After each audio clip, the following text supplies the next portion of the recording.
Hello student, welcome back to my channel Samrat academy. Student, मेरा नाम आकाश। मेरे प्यारे बच्चे, जितने बच्चे 16 फरवरी को हिंदी का पेपर देने वाले हैं, उनके लिए वीडियो बहुत ही ज्यादा इंपॉर्टेंट है। आज मैं हिंदी के मोस्ट इंपोर्टेंट क्वेश्चन लेकर आया हूं और 100% एग्जाम में आने वाला है 16 फरवरी को।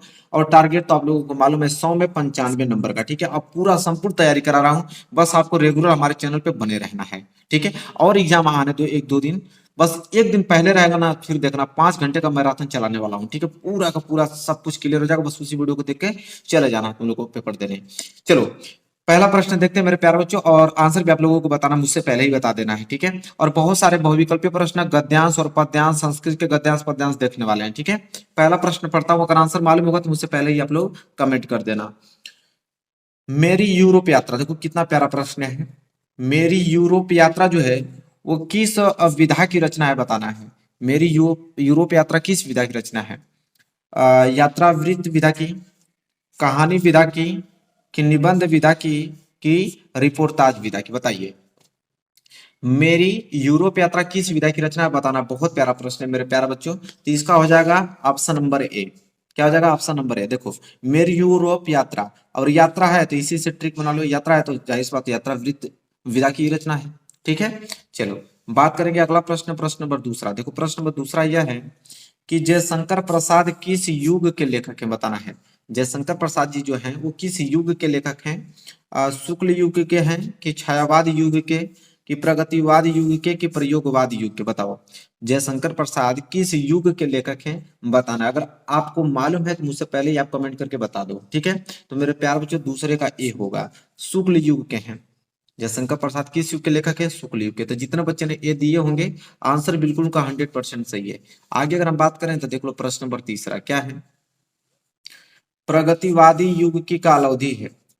प्रगतिवादी युग की काल अवधि है 1936 ईस्वी से 1943 ईस्वी तक, 1850 से 19 ईस्वी तक, 1943 से 1953 तक, 1953 से लेके 1983 तक। ठीक है, यहाँ पे 53 ये 83 है, 1983 तक। बताओ, प्रगतिवादी युग की काल अवधि मानी जाती है कितनी? ठीक है, तो मेरे प्यारे बच्चों, सिंपल जवाब दोगे, ऑप्शन नंबर ए पे क्लिक करोगे, क्योंकि 1936 से लेकर 1943 तक की जो अवधि मानी जाती है वो प्रगतिवादी युग की अवधि मानी जाती है। ठीक है, आगे अगर हम बात करें तो देखो, प्रश्न नंबर 4 क्या है? प्रश्न नंबर 4, प्रश्न नंबर 4 है मेरे प्यारे बच्चों कि विचार विथि किसका निबंध संग्रह है? आचार्य रामचंद्र शुक्ल जी का, पंडित बालकृष्ण भट्ट जी का, प्रताप नारायण मिश्र जी का, कि इनमें से कोई नहीं? बताओ, विचार विथि किसका निबंध संग्रह है? तो मेरे प्यारे बच्चों, ऑप्शन नंबर ए पे क्लिक कर दो, आचार्य रामचंद्र शुक्ल जी का। तो जितने बच्चों ने ऑप्शन ए पे क्लिक किया है, तो बिल्कुल उनका आंसर 100% सही है। ठीक है, चलो, क्वेश्चन नंबर 4 भी क्लियर हो गया। क्वेश्चन नंबर 5 की तरफ बढ़ते हैं। चलिए देखते हैं क्वेश्चन नंबर 5 में। क्वेश्चन नंबर 5 है कि छायावादी युग के प्रमुख लेखक हैं। छायावादी युग के प्रमुख लेखक कौन हैं? यशपाल हैं, कि वृंदावन लाल वर्मा जी हैं, कि राम कुमार वर्मा जी हैं, कि भारतेंदु हरिश्चंद्र हैं? बताइए, छायावादी युग के जो प्रमुख लेखक हैं कौन है? मतलब चारों ऑप्शन में से बताना है कि छायावादी युग के लेखक कौन है। सिंपल जवाब ये पूछ रहा है। ठीक है, तो बताइए। तो मेरे प्यारों, जो 5वें का सी हो जाएगा, क्योंकि राम कुमार वर्मा जी जो हैं वो छायावादी युग के लेखक हैं। आगे अगर हम प्रश्न देखें, प्रश्न नंबर 6 कि रस मीमांसा, प्रश्न है कि रस मीमांसा के रचनाकार कौन है? आचार्य रामचंद्र शुक्ल जी हैं, कि महावीर प्रसाद द्विवेदी जी हैं, कि हजारी प्रसाद द्विवेदी जी हैं, कि पंडित बालकृष्ण भट्ट जी हैं? रस मीमांसा के रचनाकार, जल्दी से कमेंट करके बताइए। यह मैं कम्युनिटी टैब में भी आप लोगों को यह प्रश्न पूछता हूँ। तो रस मीमांसा के रचनाकार कौन है? सिंपल जवाब आप दोगे, ऑप्शन नंबर ए, आचार्य रामचंद्र शुक्ल जी हैं। रस मीमांसा के रचनाकार आचार्य रामचंद्र शुक्ल जी हैं। आगे अगर हम बात करें तो देखो, प्रश्न नंबर 7वां क्या है? गेहूं और गुलाब। देखिए क्या है, गेहूं और गुलाब किसकी रचना है मेरे प्यारे बच्चों? रामविलास शर्मा जी की है, राम वृक्ष बेनीपुरी की है, कि प्रेमचंद्र जी की है, कि महादेवी वर्मा जी की है? बताइए, गेहूं और गुलाब किसकी रचना है मेरे प्यारे बच्चों? प्रश्न नंबर 7 का राइट आंसर क्या होगा? ये भी मैं कम्युनिटी में टैप करता हूँ। ठीक है, प्रश्न आप लोगों से पूछता हूँ मैं। तो ऑप्शन बी पे क्लिक कर देना आप लोगों को, राम वृक्ष बेनीपुरी। गेहूं और गुलाब किसकी रचना है? तो राम वृक्ष बेनीपुरी की है। आगे अगर मैं प्रश्न आपसे पूछूं तो देखो, प्रश्न नंबर 8वां, कृति कंकाल के लेखक कौन है? ठीक है, कृति कंकाल के लेखक कौन है? बताइए मेरे प्यारे बच्चों। जयशंकर प्रसाद जी हैं, कि मुंशी प्रेमचंद्र जी हैं, कि राम कुमार वर्मा जी हैं, कि मैथिली शरण गुप्त जी हैं? बताइए। कृति कंकाल के जो लेखक हैं कौन हैं? तो सिंपल आप जवाब दोगे ऑप्शन नंबर ए पे, जयशंकर प्रसाद जी हैं। ठीक है, कृति कंकाल के लेखक कौन है? जयशंकर प्रसाद जी हैं। चलिए आगे अगर मैं आप लोगों से प्रश्न पूछूं तो देखो प्रश्न नंबर 9 है कि ध्रुव स्वामिनी, देखो क्या है, ध्रुव स्वामिनी नाटक के रचनाकार कौन है? ध्रुव स्वामिनी नाटक के रचनाकार कौन है? मोहन राकेश जी हैं, कि जयशंकर प्रसाद जी हैं, कि लक्ष्मी नारायण मिश्र जी हैं, कि उपेंद्र नाथ अस्क हैं? तो देखो ध्रुव स्वामिनी नाटक के रचनाकार कौन है मेरे प्यारे बच्चों? अगर आपको मालूम है तो कमेंट करके बताओ। तो ऑप्शन बी पे क्लिक कर दो, जयशंकर प्रसाद जी। ध्रुव स्वामिनी नाटक के रचनाकार कौन है? जयशंकर प्रसाद जी हैं। आगे अगर मैं प्रश्न आपसे पूछूं, देखो प्रश्न नंबर 10वां क्या है? प्रश्न नंबर 10वां, मुंशी प्रेमचंद्र द्वारा संपादित पत्रिकाएं हैं मर्यादा और हंस, छाया और प्रभा, सुधा और हंस, की सरस्वती? मुंशी प्रेमचंद्र द्वारा संपादित पत्रिकाएं कौन है? इन चारों ऑप्शनों में से बताना है आप लोगों को मेरे प्यारे बच्चों। इसका भी ऑप्शन नंबर यही होगा, मर्यादा और हंस होगा। ठीक है, तो देखो प्रश्न नंबर 10वां भी यहाँ पे क्लियर हो गया। आगे अगर मैं प्रश्न पूछूं आपसे, प्रश्न नंबर 11, देखिए प्रश्न नंबर 11 क्या है? अजंता के रचनाकार हैं, जो अजंता चैप्टर है उसके रचनाकार कौन है? भगवत शरण उपाध्याय जी हैं, कि हरिभाऊ उपाध्याय जी हैं, डॉक्टर हजारी प्रसाद द्विवेदी जी हैं, कि ऑप्शन डी जयशंकर प्रसाद जी हैं? बताइए प्रश्न नंबर 11 का राइट आंसर क्या होगा? बहुत प्यारा प्रश्न है। तो देखिए अजंता के रचनाकार जो है वो भगवत शरण उपाध्याय जी हैं। ऑप्शन ए जो है इस प्रश्न का राइट आंसर हो जाएगा। ठीक है, चलिए आगे अगर मैं बात करूं प्रश्न नंबर 12 की तरफ, देखिए प्रश्न नंबर 12वां क्या है कि गुलाब राय, ध्यान से सुनना, गुलाब राय द्वारा रचित आत्मकथा कौन सी है? अब मेरा जीवन प्रवाह, मन की बातें, मेरी असफलताएं, की नई पौध? गुलाब राय द्वारा रचित जो आत्मकथा है कौन सी है? सिंपल जवाब दोगे ऑप्शन नंबर सी पे, मेरी असफलताएं। ठीक है, कौन? मेरी असफलताएं। चलिए इसी के साथ आगे बढ़ता हूं और प्रश्न नंबर 13वां देखिए, सूर सागर, सूर सागर किसके द्वारा रचित है? बताना है। सूर सागर किसके द्वारा रचित है? तुलसीदास, कि सूरदास, कि कबीर हैं, कि बिहारी हैं? सिंपल जवाब दोगे, सूर सागर किसके द्वारा था? सूर सागर सूरदास जी के द्वारा। ऑप्शन बी जो है इस प्रश्न का राइट आंसर हो जाएगा। आगे अगर मैं प्रश्न आपसे पूछूं तो प्रश्न नंबर देखिए 14 क्या है? शुक्ल युग की काल अवधि है, बताना है कि शुक्ल युग की काल अवधि कितनी मानी जाती है? 1850 ईस्वी से 1900 ईस्वी तक, 1900 ईस्वी से 1920 ईस्वी तक, 1919 से 1938 तक, 1938 से 1947 तक? बताइए शुक्ल युग की काल अवधि कितनी मानी जाती है मेरे प्यारे बच्चों? प्यारा सा प्रश्न है, क्वेश्चन नंबर 14। ठीक है, तो इसका राइट आंसर हो जाएगा ऑप्शन नंबर सी पे क्लिक कर दो, क्योंकि 1919 से लेकर 1938 तक मानी जाती है शुक्ल युग की काल अवधि। आगे अगर मैं प्रश्न आपसे पूछता हूँ तो देखो प्रश्न नंबर 15वां। ठीक है, क्या है प्रश्न नंबर 15? उसको देखिए, दिख रहा है ना आप लोगों को अच्छे से?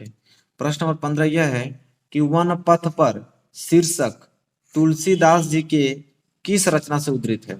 वन पथ पर शीर्षक तुलसीदास जी की किस रचना से उद्धृत है? गीतावली, कवितावली, विनय पत्रिका, कि इनमें से कोई नहीं? बताइए वन पथ पर शीर्षक तुलसीदास जी की किस रचना से उद्धृत है बताना है। तो मेरे प्यारे बच्चों ऑप्शन बी पे क्लिक कर दो, कवितावली से। ठीक है, चलिए तो प्रश्न नंबर 15 भी यहाँ पे क्लियर हो गया। चलिए आगे बढ़ते हैं, प्रश्न नंबर 16वां देखते हैं। देखिए प्रश्न नंबर 16वां यह है कि प्रेम वाटिका के रचनाकार हैं, प्रेम वाटिका के रचनाकार कौन है इन चारों में से? रसखान जी हैं, तुलसीदास जी हैं, कि सूरदास जी हैं, कि मीरा हैं? बताइए प्रेम वाटिका के जो रचनाकार हैं कौन है? ठीक है, बहुत प्यारा प्रश्न है, क्वेश्चन नंबर 16। मेरे प्यारे बच्चों ऑप्शन नंबर ए पे क्लिक कर दो, वो है रसखान। प्रेम वाटिका के जो रचनाकार हैं कौन है? रसखान है। ठीक है, आगे अगर हम बात करें प्रश्न नंबर 17वां देखिए क्या है कि उपन्यास क्या है? उपन्यास भूले बिसरे चित्र के लेखक कौन है? उपन्यास भूले बिसरे चित्र के लेखक प्रेमचंद्र जी हैं, भगवती चरण वर्मा जी हैं, यशपाल हैं, कि वृंदावन लाल वर्मा जी हैं? बताइए उपन्यास भूले बिसरे चित्र के जो लेखक हैं कौन है? क्वेश्चन नंबर 17वां, बहुत प्यारा प्रश्न है, ऑप्शन बी पे क्लिक कर दो, भगवती चरण वर्मा जी हैं। कौन है?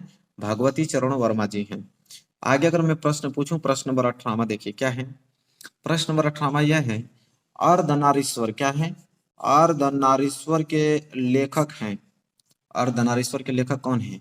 विष्णु प्रभाकर जी हैं, प्रेमचंद्र जी हैं, जयशंकर प्रसाद जी हैं, चतुर्सेन शास्त्री जी हैं। बताइए अर्धनारीश्वर के लेखक इन चारों ऑप्शन में से कौन है?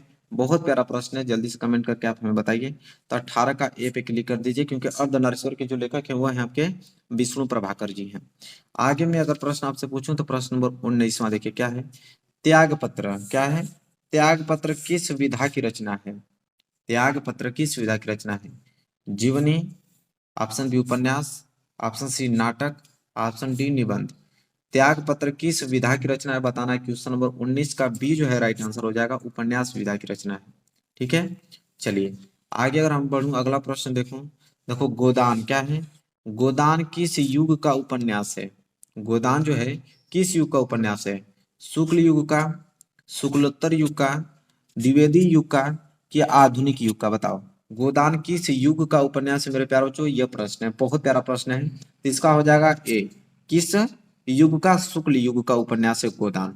ठीक है, तो मेरे प्यारे बच्चों ये भी प्रश्न क्लियर होगा। जितना बच्चे ने ये दिया होगा उनका आंसर बिल्कुल सही है। तो देखो अभी हमने 20 ऑब्जेक्टिव क्वेश्चन डिस्कस किया, देखते हैं 20 में से कितना क्वेश्चन आपने सही किया। अब हम देखने वाले हैं महत्वपूर्ण गद्यांश, महत्वपूर्ण पद्यांश। ठीक है, और सबसे ज्यादा इंपॉर्टेंट है जो कि आप लोगों के 6 नंबर के पूछने वाले हैं। 6 नंबर का गद्यांश, 6 नंबर का पद्यांश, फिर 6 नंबर संस्कृत का गद्यांश, 6 नंबर संस्कृत का पद्यांश। ठीक है, तो 12 नंबर, 12 दूनी की 24 नंबर, तो ऐसे ही आप लोगों का क्लियर होने वाला है।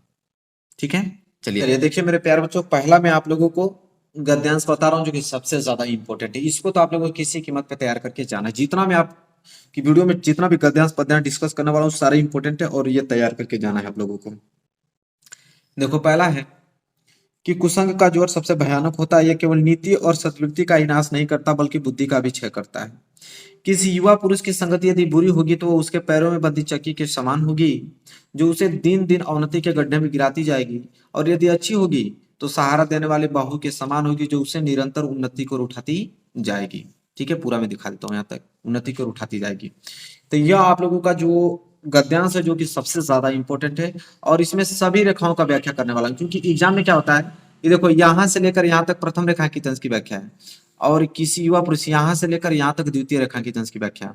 तो आपके एग्जाम में या तो पहला दे देता है या तो आप लोगों का दूसरा दे देता है, इसलिए दोनों बता रहा हूँ आप लोगों को साथ में। और इसके नीचे प्रश्न पूछा होता है, इसी को प्रश्न का उत्तर देते हैं, जो कि 6 नंबर आप लोगों को दिलाएगा। जैसे पहला प्रश्न पूछा है कि प्रस्तुत अवतरण के पाठ और लेखक का नाम लिखिए। देखिए पाठ और लेखक का नाम लिखने का मतलब कि संदर्भ लिखिए। दूसरा है कि रेखांकित अंशों की व्याख्या कीजिए, मतलब जितने यहाँ पे लाइनों के शब्दों के नीचे अंडरलाइन किए गए हैं उनका हमें व्याख्या करना है। और स वाला प्रश्न देखो, 3 प्रश्न दिया, तीनों में से कोई एक ही प्रश्न पूछेगा आपके एग्जाम में, लेकिन यही तीनों में से कोई ना कोई एक आएगा। पहला है युवा पुरुष की संगति के बारे में क्या कहा गया है। दूसरा है कि अच्छी संगति से होने वाले लाभों को उदाहरण देकर समझाइए। तीसरा है कि कुसंग का क्या प्रभाव होता है। ठीक है, तो यह पूरा डिटेल में प्रश्न है, अब इसका हम लोग सॉल्यूशन देखने वाले हैं। ठीक है, नोट कीजिए। सबसे पहले तो हम लोग देखेंगे प्रस्तुत अवतरण के पाठ और लेखक का नाम, जिसे हम संदर्भ बोलते हैं। तो देखो यहाँ पे जल्दी से नोट करो, संदर्भ लिखोगे कि प्रस्तुत गद अवतरण आचार्य रामचंद्र शुक्ल द्वारा लिखित एवं हमारी पाठ्य पुस्तक हिंदी के गद खंड में संकलित मित्रता नामक निबंध से अवतरित है। मतलब कि मित्रता नामक निबंध से लिया गया है आपके हिंदी गद खंड से, और इसके जो लेखक हैं वो आचार्य रामचंद्र शुक्ल जी हैं, बस इसी को हम संदर्भ बोलते हैं। संदर्भ लिखने का तरीका यही है। इसके बाद दूसरा प्रश्न हमसे पूछा है कि रेखांकित अंश की व्याख्या। अब देखिए रेखांकित अंश की व्याख्या में दो जगह रेखांकित अंश की व्याख्या, एक तो यहाँ से लेके यहाँ तक प्रथम रेखांकित अंश की व्याख्या, पहले हम लोग इसका हम लोग देखेंगे हल। ठीक है, तो यहाँ पे लिखेंगे प्रथम रेखांकित अंश की व्याख्या, कहाँ तक, कुसंग का जोर सबसे भयानक होता है, यह केवल नीति और सद्वृत्ति का ही नाश नहीं करता बल्कि बुद्धि का भी क्षय करता है, यहाँ तक। ठीक है, तो लिखेंगे यहाँ पे प्रथम रेखांकित अंश की व्याख्या, यहाँ पे नोट कराएंगे। शुक्ल जी कहते हैं कि बुरी संगति जो है घातक बुखार के समान हानिकारक होती है। जिस तरह कोई व्यक्ति यदि भयानक ज्वर से ग्रसित हो तो वह ज्वर उसके शरीर और स्वास्थ्य को नष्ट कर देता है तथा कभी कभी प्राण भी ले लेता है, उसी प्रकार बुरी संगति हमारी नैतिकता, सदाचार, मन तथा बुद्धि को नष्ट कर देती है। समझ में आया ना? मतलब शुक्ल जी का कहने का ये मतलब है कि जैसे आप लोगों को घातक बुखार हो जाता है ना, तो वो घातक बुखार आपके शरीर को नष्ट कर देता है, कभी कभी तो जान प्राण भी ले लेता है। इसी तरह अगर बुरी संगति अगर किसी दोस्त की मिल जाती है तो वह आप उन्नति की ओर नहीं बढ़ सकते हैं, अवनति की गड्ढे में गिरते चले जाएंगे। ठीक है। और ये आपकी नैतिकता और आप सदाचार, मन तथा बुद्धि को भी क्या कर देता है, नष्ट कर देता है। बस यही प्रथम रेखांकित अंश की व्याख्या, आई होप क्लियर हो गया होगा। इसके बाद अगर हम बात करें तो देख लो यहाँ पे दूसरा प्रश्न, मतलब दूसरा नहीं, रेखांकित अंश की व्याख्या ही है। अब द्वितीय रेखांकित अंश की व्याख्या देखेंगे, यहाँ से लेके यहाँ तक। अब आपके एग्जाम में या तो पहला दे सकता है या तो दूसरा दे सकता है, दोनों में से कोई एक ही देगा। ठीक है, तो देखो यहाँ तक, किसी युवा पुरुष की संगति यदि बुरी होगी तो उसके पैरों में बंदी चक्की के समान होगी, जो उसे दिन दिन अवनति के गड्ढे में गिराती जाएगी। और यदि अच्छी होगी तो सहारा देने वाले बाहु के समान होगी, जो उसे निरंतर उन्नति को उठाती जाएगी। बस इसका हम लोग व्याख्या देखने वाले हैं, जिसे हम लोग द्वितीय रेखांकित अंश की व्याख्या देखो। द्वितीय रेखांकित अंश की व्याख्या दिख रहा है ना, यहाँ पे लिखेंगे कि मानव जीवन में युवा अवस्था सर्वाधिक महत्वपूर्ण होती है। कुसंगति किसी युवा मनुष्य की सारी प्रगति को उसी तरह रोक लेती है जिस तरह पैर में बंधा हुआ भारी पत्थर किसी व्यक्ति को आगे नहीं बढ़ने देता, वरन प्राय उसे गिरा देता है। इसी प्रकार कुसंगति में लिप्त मनुष्य का पतन होने लगता है। मतलब कहने का मतलब ये चीज है कि आचार्य रामचंद्र शुक्ल जी ये कह रहे हैं कि देखिए, मानव जीवन में जो युवा अवस्था है ना, जो 18 वर्ष से स्टार्ट होता है युवा अवस्था, वो सबसे ज्यादा महत्वपूर्ण होता है। ठीक है, और कह रहा है कि कुसंगति मतलब कि अगर गलत संगत में अगर पड़ जाएंगे आप, ठीक है, तो वह आपकी प्रगति को उसी प्रकार रोक लेती है जिस प्रकार अगर किसी मनुष्य के पैर में अगर पत्थर बांध दिया जाए तो वो पत्थर मनुष्य को आगे बढ़ने नहीं देगा, अगर बढ़ने का प्रयास करेंगे तो गिरा भी देगा। उसी प्रकार कुसंगति में जो लिप्त मनुष्य होता है उसका धीरे धीरे पतन होने लगता है, और दिन दिन प्रतिदिन वो क्या होता है, पतन के मार्ग पर, मतलब पतन के मार्ग मतलब गलत के रास्ते पर अग्रसर होता रहता है, मतलब चलने लगता है गलत रास्ते पर। और इसका विपरीत, अगर इसके विपरीत अगर हम अच्छी संगति के बारे में बात करें, तो इसके विपरीत अगर अच्छी संगति हो तो हमारे लिए एक ऐसी सुदृढ़ बाह अर्थात सहारा होती है जो हमें गिरने नहीं देती है, अपितु उन्नति के पथ पर निरंतर आगे बढ़ाती है, जो हमें गिरने नहीं देती है और जीवन को शुद्ध सात्विक तथा उन्नत बनाती है। मतलब कह रहा है कि अगर वही विपरीत अगर बात किया जाए, अगर अच्छी संगति मिल जाए तब क्या होगा, तो अच्छी संगति मिल जाएगी तो समझ लीजिए कि वो हमेशा आपको उन्नति की ओर ले जाएगा। अगर आप किसी कारणवश किसी गलत राह पे चलते हैं तो आपको समझाकर अच्छे राह पर लेकर आएगा। ठीक है, यह होता है अच्छी संगति का लाभ। ठीक है, तो द्वितीय रेखांकित अंश की व्याख्या भी हमने कर दिया। ठीक है, चलिए अब देखिए मेरे प्यारे बच्चों, इसके नीचे 3 प्रश्न पूछा था 100 वाला में, और इन्हीं तीनों में से कोई ना कोई एक आएगा। जैसे यहाँ पे 100 में 3 प्रश्न है, इन्हीं तीनों में से कोई एक देगा। जैसे पहला प्रश्न है कि युवा पुरुष की संगति के बारे में क्या कहा गया है, तो देखो इसका कैसे लिखोगे कि युवा पुरुष की संगति उसे अवनति के गड्ढे में प्रतिदिन गिराती जाएगी, और यदि अच्छी होगी तो वह उसे निरंतर उन्नति को अग्रसर करेगी। ठीक है, चलो अगर हम बात करें दूसरा कि अच्छी संगति से होने वाले लाभों को उदाहरण देकर समझाइए। अगर एग्जाम में यह प्रश्न आ जाता है तो इसका उत्तर कैसे लिखोगे, तो लिखोगे अच्छी संगति सहारा देने वाली बांह के समान होती है, जो व्यक्ति के जीवन रक्षक और उसे उन्नति की ओर ले जाने वाली होती है। बस। और या तो यह प्रश्न पूछेगा कि कुसंग का क्या प्रभाव होता है, तब जाके इसका उत्तर यह लिखोगे कि कुसंग का जो प्रभाव होता है ना, बहुत भयानक होता है। यह मनुष्य की नैतिकता और अच्छे आचरण को क्या कर देता है, नष्ट कर देता है। और इसके साथ साथ वो उसकी बुद्धि को भी क्या कर देता है, क्षय करता रहता है, उसकी बुद्धि को भी नष्ट कर देगा। ठीक है, तो अब जाके पहला आप लोगों का गद्यांश कंप्लीट हुआ। अगर इतना बेहतरीन तरीके से अगर पढ़ रहे होगे तो एक भी गद्यांश छोड़ के नहीं आओगे। अगर ये आ जाएगा तो ये तो बचेगा ही बचेगा नहीं। तो पहला गद्यांश क्लियर हो गया, अब दूसरे गद्यांश की तरफ बढ़ते हैं। देखिए दूसरा गद्यांश है जो कि सबसे ज्यादा इंपॉर्टेंट है। ठीक है, दूसरा गद्यांश ये भी मित्रता चैप्टर से ही लिया गया है। ठीक है, क्या है कि विश्वास पात्र मित्र जीवन की एक औसत है। हमें अपने मित्रों से यह आशा रखनी चाहिए कि वे उत्तम संकल्पों से हमें दृढ़ करेंगे, दोषों और त्रुटियों से हमें बचाएंगे, हमारे सत्य, पवित्रता और मर्यादा के प्रेम को पुष्ट करेंगे। जब हम कुमार्ग पर पैर रखेंगे तब वे हमें सचेत करेंगे, जब हम हतोत्साहित होंगे तब वे हमें उत्साहित करेंगे। ये तो प्रथम रेखांकित अंश की व्याख्या हुआ।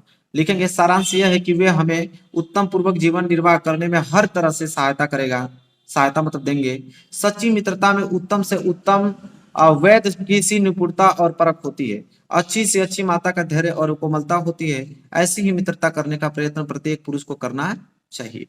तो यह जो गद्यांश है बहुत इंपॉर्टेंट है मित्रता चैप्टर से। और द्वितीय देखो, या तो एग्जाम में यहां से लेके यहां तक दे देता है, या तो एग्जाम में आप लोगों को ऊपर का ही प्रथम रेखांकित अंश की व्याख्या ही पूछ लेता है। दोनों में से कोई एक ही देगा, दोनों नहीं देता है। इसलिए मैं दोनों बता रहा हूँ कि कौन जानता है कि पहला ही दे दे दूसरा दे दे, तो दोनों अगर पढ़े रहोगे तो अच्छे तरीके से बता दोगे। अब इसके नीचे भी प्रश्न पूछा रहता है, उन्हीं प्रश्नों का उत्तर देना होता है।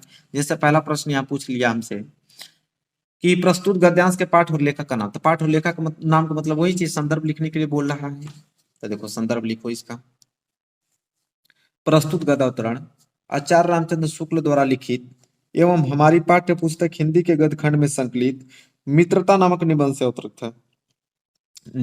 मित्रता नामक निबंध से लिया गया है हिंदी के गद्यखंड से, और इसके जो लेखक हैं आचार्य रामचंद्र शुक्ल जी है, वही पहला वाला, क्योंकि पहला वाला भी मित्रता से ही था। ठीक है, चलो दूसरा प्रश्न हमसे पूछा है कि रेखांकित अंश की व्याख्या। तो रेखांकित अंश की जो व्याख्या या प्रश्न पूछा है तो दोनों बताना पड़ेगा। पहले तो हम लोग प्रथम रेखांकित अंश की व्याख्या क्यों लेंगे। ठीक है, यहां से लेके यहां तक, शुरू से लेके यहां तक एक बार पढ़ देते हैं। विश्वास पात्र मित्र जीवन के एक औषध है। हमें अपने मित्रों से यह आशा रखनी चाहिए कि वे उत्तम संकल्पों से हमें दृढ़ करेंगे, दोषों और त्रुटियों से हमें बचाएंगे, हमारे सत्य पवित्रता और मर्यादा के प्रेम में पुष्ट करेंगे। जब हम कुमार्ग पर पैर रखेंगे तब वे हमें सचेत करेंगे, जब हम हतोत्साहित होंगे तब वे हमें उत्साहित करेंगे। ठीक है, चलिए अब इसका हम लोग व्याख्या देखने वाले हैं। तो लिखो, हेडिंग डालेंगे प्रथम रेखांकित अंश की व्याख्या। लिखो, आचार्य शुक्ल जी कहते हैं कि जिस प्रकार अच्छी औसत औसत मतलब दवाइयां, जिस प्रकार अच्छी दवाइयां आपके शरीर को अनेक प्रकार के रोगों से बचाकर स्वस्थ बना देती हैं, उसी प्रकार विश्वसनीय मित्र जो होता है वो अनेक बुराइयों से बचाकर हमारे जीवन को उन्नत तथा सुंदर बनाता है। हमारा मित्र ऐसा होना चाहिए जिस पर हमें यह विश्वास हो कि वो हमें सदा उत्तम कार्यों में लगाएगा और हमारे मन में अच्छे विचारों को उत्पन्न करेगा, बुराइयों और गलतियों से हमें बचाता रहेगा, हमें सत्य और मर्यादा के प्रति प्रेम को विकसित करेगा, उनमें किसी तरह की कमी नहीं आने देगा। यदि हम बुरे मार्ग पर चलेंगे तो वह हमें उससे हटाकर सन्मार्ग पर चलने की प्रेरणा देगा, और जब कभी हमें उद्देश्यों के प्रति निराशा उत्पन्न होगी तो वह आशा का संचार कर अच्छे कार्यों के प्रति हमारा उत्साह बढ़ाएगा। मेरे प्यारे बच्चों, यह था प्रथम रेखांकित अंश की व्याख्या। नोट कर लो, याद नहीं किया जाता है कभी, पूरा रट्टा नहीं मारा जाता, उसके कंसेप्ट उसकी भाव को समझा जाता है, वही भाव अपने तरीके से व्यक्त कर देना आप लोगों को एग्जाम में। ठीक है, अब देखिए द्वितीय रेखांकित अंश की व्याख्या देखने वाले हैं। द्वितीय रेखांकित अंश की व्याख्या यहाँ तक, एग्जाम में सबसे ज्यादातर यही पूछता है द्वितीय रेखांकित अंश वाला। यहाँ तक, सच्ची मित्रता में उत्तम से उत्तम वैद्य की सी निपुणता और परख होती है, अच्छी से अच्छी माता का धैर्य और कोमलता होती है। ऐसी ही मित्रता करने का प्रयत्न प्रत्येक पुरुष को करना चाहिए। ठीक है, चलिए ये द्वितीय रेखांकित अंश की व्याख्या है और यही एग्जाम में ज्यादातर पूछता है। तो लिखेंगे द्वितीय रेखांकित अंश की व्याख्या। आचार्य रामचंद्र शुक्ल जी का कहना है कि जब जिस तरह कुशल वैद्य मतलब जो कुशल डॉक्टर होते हैं, वैद्य पहले के होते थे, पुराने वैद्य नाड़ी देखकर तत्काल रोग का पता लगा देते थे, उसी प्रकार सच्चा मित्र जो है हमारे गुणों और दोषों को परख लेता है। और जिस प्रकार अच्छी माता धैर्य के सभी कष्टों को सहन कर मधुर व्यवहार करती है, उसी प्रकार सच्चा मित्र अपने मित्र को बड़े धैर्यपूर्वक कुमार्ग से हटाकर स्नेह के साथ सम्मार्ग पर लगाता है। ठीक है, समझ रहे हैं ना, इसका समझाने की जरूरत नहीं है। ठीक है, समझ रहे होंगे। अतः हमें ऐसा मित्र चुनना चाहिए जिस पर हमें यह विश्वास हो कि हमें कुमार्ग मतलब तो गलत रास्ते से हटाकर सुमार्ग अच्छे मार्ग की ओर ले जाएगा। बस यही द्वितीय रेखांकित अंश की व्याख्या है। नीचे दो प्रश्न पूछा है स वाला में, इन्हीं दोनों में से कोई ना कोई एक देता है। ठीक है, जैसे पहला है व्यक्ति को अपने मित्रों से कैसी उम्मीद रखनी चाहिए। ठीक है, यह वाला प्रश्न तो यह आएगा तो कैसे लिखोगे कि हमें अपने मित्रों से आशा करनी चाहिए कि वे हमारे दोषों त्रुटियों से हमें सतर्क करके बचाए, हमें सत्य और मर्यादा के भाव को पुष्ट करे, सदैव कुमार्ग के प्रति सचेत करे और कर्मशील बनने में क्या करे, उत्साहित करे। ठीक है, अगर यह प्रश्न आता है तो ऐसे लिखना है। या तो यह प्रश्न पूछता है कि सच्चा मित्र किसे कहते हैं, सच्चा मित्र किसे कह सकते हैं, यह पूछा है।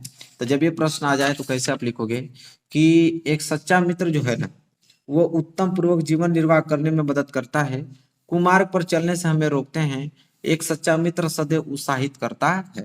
बस ये भी आप लोगों का जो गद्यांश था क्लियर हो गया। एक गद्यांश और मैं आप लोगों को बताऊंगा जो सबसे ज्यादा इंपॉर्टेंट है, इसके बाद हम पद्यांश की तरफ बढ़ेंगे।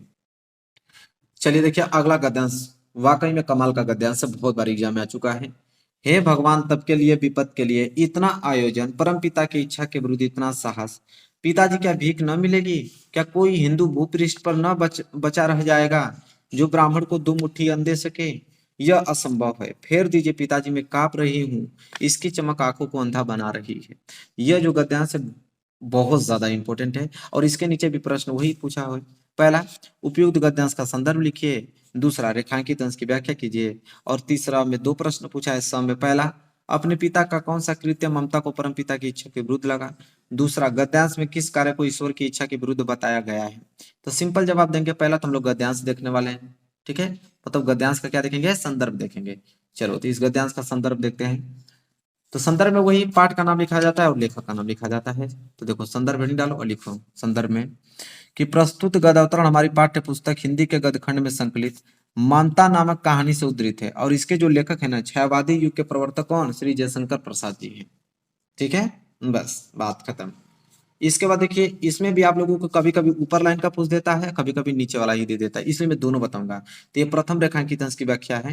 हे भगवान, तब के लिए विपद के लिए इतना आयोजन, परम पिता की इच्छा के विरुद्ध इतना साहस। ठीक है, तो देखो तभी यह आ जाएगा। तो कैसे इसकी व्याख्या करोगे, प्रथम रेखांकित अंश की व्याख्या। लेखक जयशंकर प्रसाद का कहना है कि जब ममता ने सोने के आभूषणों से भरा हुआ थाल देखा तो वह हतप्रथ हो गई और वह आश्चर्य प्रकट करती हुई अपने पिता से कहती हैं कि आप विपत्ति के लिए इतने धन का संग्रह क्यों कर रहे हैं। भगवान की इच्छा के विरुद्ध आपने यह बहुत बड़ा दुस्साहस किया। मतलब उन्होंने कहा कि जो उनके पिता थे, जो कि घूस के रूप में लिए थे एक थाल गहना आभूषण सोने का, उनको देखकर जो उनकी लड़की हैं वो कह रही हैं कि भगवान की इच्छा के विरुद्ध आपने यह बहुत बड़ा दुस्साहस किया है। ठीक है, तो यह था प्रथम रेखांकित अंश की व्याख्या, जो कि क्लियर हो गया होगा। आगे अगर हम बात करें तो द्वितीय रेखांकित अंश की व्याख्या, कभी कभी नीचे वाला दे देता है कि फेर दीजिए पिताजी, मैं कांप रही हूँ और इसकी चमक जो है आंखों को अंधा बना रही है। तो जब ये आ जाएगा तो किस तरह लिखोगे, द्वितीय रेखांकित अंश की व्याख्या कि थाल में रखे हुए सुवर्ण मतलब सोने के सिक्के, जो कि ममता के पिता ने शेरशाह से घूस के रूप में स्वीकार किए थे, उनकी जो चमक है सोने की, ममता की आंखों को अंधा बना रही है। ठीक है, अंधा बना रही थी। ममता का मानना था कि विधर्मियों से लिया गया घूस का धन जो है विपत्ति का साधक होता है। ठीक है, उनका यह मानना था कि अगर विधर्मियों से अगर धन लिया जाए तो विपत्ति का साधक होता है, मतलब कि हमारे ऊपर विपत्ति ही पड़ेगी, कभी हम लोग सुख से नहीं रह सकते हैं, यह उनका कहना था। ठीक है, अब वही चीज नीचे 2 प्रश्न दिया, दोनों में से कोई ना कोई एक पूछता ही है। जैसे पहला, अपने पिता का कौन सा कृत्य ममता को परम पिता की इच्छा के विरुद्ध लगा। ठीक है, जब ये प्रश्न आ जाएगा तो इसका उत्तर ऐसे लिखोगे कि अपने पिता के द्वारा शेरशाह से उत्कोच के रूप में मतलब घूस के रूप में लिए गए सुवर्ण के सिक्के ममता को परम पिता की इच्छा के विरुद्ध लगा। या तो ये प्रश्न नहीं देगा तो ये प्रश्न देगा कि गद्यांश में किस कार्य को ईश्वर के इच्छा के विरुद्ध बताया गया है। ठीक है, तो हम लोग जवाब देंगे कि प्रस्तुत गद्यांश में ममता के पिता द्वारा विधर्मी शेरशाह से घूस ले लेने के कार्य को ममता ने भगवान की इच्छा के विरुद्ध बताया गया है। ठीक है, तो ये भी आप लोगों का गद्यांश क्लियर हो गया। 3 गद्यांश हमने बता दिया मेरे प्यारे बच्चों। अब हम पद्यांश की तरफ बढ़ेंगे। मेरे प्यारे बच्चों, यहाँ से आपका पद्यांश क्लियर हो गया। यह भी पद्यांश इस बार 6 नंबर के लिए पूछने वाला है। ठीक है, और ये प्रश्न सबसे ज्यादा इंपॉर्टेंट पद्यांश में आप लोगों को बताने वाला हूँ, जो सबसे ज्यादा महत्वपूर्ण है। पूरा दिख रहा होगा आप लोगों को कि सुनी सुंदर बैन सुधारस साने, सयानी है जानकी जानी भली, तिरछे करी नैन दे सैन तीन्हे समुझाही कछु मुस्काई चली, तुलसी ते ही अवसर सोहे, सबे अवलोकती लोचन लाहू अली, अनुराग तड़ाग में भानु उदय बिगसी मनोमंजुल कंज कली। ये जो आप लोगों का पद्यांश है बहुत ज्यादा इंपॉर्टेंट है। और देखिए, ये कई प्रश्न पूछता है इसमें कि प्रस्तुत पद्यांश की ससंदर्भ हिंदी में व्याख्या कीजिए। ठीक है, तो देखो सबसे पहले हम लोग संदर्भ लिखेंगे। संदर्भ में यह लिखेंगे हम लोग कि प्रस्तुत पद्यांश गोस्वामी तुलसीदास द्वारा रचित कवितावली से हमारी पाठ्य पुस्तक हिंदी के काव्य खंड में संकलित वनपथ शीर्षक कविता से अवतरित है। यह संदर्भ लिखने का तरीका है पद्यांश का। और पद्यांश जब भी आप हल करने जाओगे तो प्रसंग लिखना ही पड़ता है। प्रसंग क्या होता है मालूम है ना आप लोगों को, कि ये जो पूरे के पूरे पद्यांश में किन टॉपिकों पे बात की गई है उसी को हम प्रसंग बोलते हैं। तो देखो प्रसंग में लिखेंगे कि इन पंक्तियों में ग्राम वधुओं के प्रश्न का उत्तर देती हुई सीता जी अपने हाव भाव से ही राम के विषय में सब कुछ बता देती है। मतलब कि गांव की लड़कियां राम से पूछ रही हैं राम के बारे में। ठीक है, मतलब गांव की लड़कियां सीता जी से पूछ रही है ना कि ये जो राम है ये कौन है, तो वह मुख से कुछ बोलती नहीं, अपने हाव भाव से ही सब कुछ उनके बारे में बता दे रही है। कहने का मतलब यही पूरी की पूरी कहानी में यही बात चलेगी। ठीक है, अब तब जाके व्याख्या देखेंगे। ठीक है, तो व्याख्या नोट कीजिए उस पद्यांश का कि ग्राम वधुओं ने राम के विषय में सीता जी से पूछा, गांव की लड़कियां ने राम के विषय में पूछा सीता जी से कि ये सावले और सुंदर रूप वाले तुम्हारे क्या लगते हैं। ग्राम वधुओं के अमृत जैसे मधुर वचनों को सुनकर चतुर सीता जी उनके मनोभाव को समझ गई कि मतलब ये लड़कियां जो है पूछना क्या चाह रही हैं लोग। तो सीता जी ने उनके प्रश्न का जो उत्तर है अपनी मुस्कुराहट तथा संकेत भरी दृष्टि से ही दे दिया और उन्हें मुख से कुछ बोलने की आवश्यकता ही नहीं पड़ी। ठीक है, आगे फिर लिखे हुए उसी में, उन्होंने स्त्रियोचित लज्जा के कारण केवल संकेत से ही राम के विषय में यह समझा दिया कि ये मेरे क्या है, पति हैं। तुलसीदास जी कहते हैं कि सीता जी के संकेत को समझकर सभी जो सखियां राम के सौंदर्य को एकाटक देखती हुई अपने नेत्रों का लाभ प्राप्त करने लगी। उस समय ऐसा प्रतीत हो रहा था मानो प्रेम के सरोवर में राम रूपी सूर्य का उदय हो गया हो और ग्राम वधुओं के नेत्र रूपी कमल की जो सुंदर कलियां जो है ना वो खिल गई।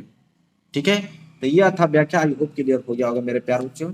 चलिए, तो ये भी आप लोगों का पहला पद्यांश क्लियर हो गया ना। अब दूसरे पद्यांश की तरफ बढ़ते हैं। देखिए मेरे प्यारे बच्चों, दूसरा पद्यांश जो कि सबसे ज्यादा इंपॉर्टेंट है कि सच्चा प्रेम वही है जिसकी तृप्ति आत्म बलि पर हो निर्भर। त्याग बिना निष्प्राण प्रेम है, करो प्रेम पर प्राण निछावर। देश प्रेम वह पुण्य क्षेत्र है, अमल असीम त्याग से विलसित। आत्मा के विकास से जिसमें मनुष्यता होती है विकसित। ये बहुत ज्यादा इंपॉर्टेंट पद्यांश मेरे प्यारे बच्चों। देखिए, सबसे पहले वही संदर्भ लिखेंगे हम लोग। इसका संदर्भ में लिखेंगे कि प्रस्तुत पद्यांश हमारी पाठ्य पुस्तक हिंदी के काव्य खंड में संकलित राम नरेश त्रिपाठी द्वारा रचित स्वदेश प्रेम शीर्षक से अवतरित है और यह कविता त्रिपाठी जी के काव्य संग्रह स्वप्न से ली गई है। यह संदर्भ है। और जब संदर्भ है तो प्रसंग लिखना पड़ेगा, क्योंकि हर हमेशा पद्यांश में संदर्भ लिखा जाता है। ठीक है, हमेशा लिखा जाता है प्रसंग। तो प्रसंग इसमें लिखेंगे कि कवि ने त्याग और बलिदान को ही सच्चे देश प्रेम के लिए आवश्यक माना है। मतलब उन्होंने कवि ने ये कहा है कि त्याग और बलिदान ही, अगर आप अपने देश प्रेम के लिए अगर देश से प्रेम करते हो तो त्याग बलिदान कर देना चाहिए आप लोगों को। ठीक है, पीछे नहीं हटना चाहिए। इन्हीं विषयों पर बात होगी पूरे पूरे व्याख्या में। तो चलिए, ये जो पद्यांश आप पढ़े हैं उनमें ऊपर, उसका हम लोग व्याख्या देखने वाले हैं।